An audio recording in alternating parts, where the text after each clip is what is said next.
Peggy 18.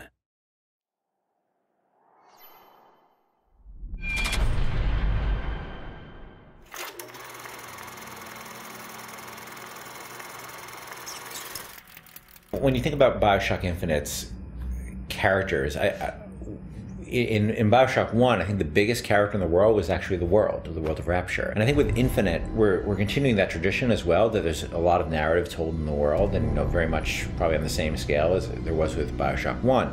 But we also saw an opportunity to bring the dynamic element of the storytelling to the characters. And our challenge is, of course, is that we don't have a very presentational medium. I mean, you think about storytelling in a lot of games, you're thinking about going to a cutscene or being locked into place, and that's not something we really like to do. And so we created this character and named, two characters, Booker and Elizabeth. One who's a character you inhabit, and the other one is a character that the AI inhabits. Back there at the shop, what you asked me to do. Let's not discuss it. No, what did that thing do to you? If he were to take me back, that's death, Mr. DeWitt. Or something so like it, I cannot tell the difference. Booker is, I think you're going to see him be multi-dimensional throughout the game.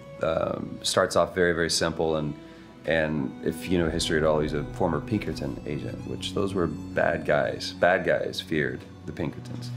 And the fact that he was kicked out of the Pinkerton agency should kind of give you a little bit of insight into what kind of guy he is. He's seen a lot. He's done a lot. He's got a lot to make penance for. And when he's presented this opportunity, which at first is just a job to him, of getting Elizabeth out of her gilded cage and taking her from point A to point B, that's where I think his journey starts, not just in a literal sense, but more of a metaphorical sense as well. Looks as if some desperate fella called this place home. What does that make us? Liz is interesting because she is really coming of age in this story, and she's figuring out what kind of woman she wants to be, kind of getting out of that little girl thing, which has been, even though she's a little bit older, I think being held captive, I would assume her whole life, or however long Ken decides, she's been held captive by Songbird. That's kind of halted her growth in terms of defining her independence.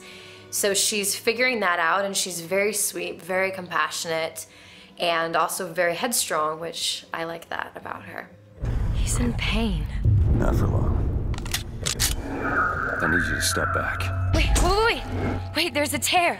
See, right here. Elizabeth, it's just an animal. I can control it this time. It is too powerful. You won't be able to stop it. I wasn't asking for permission. In terms of what I look for in a voice actor, I look for somebody who can inhabit the role.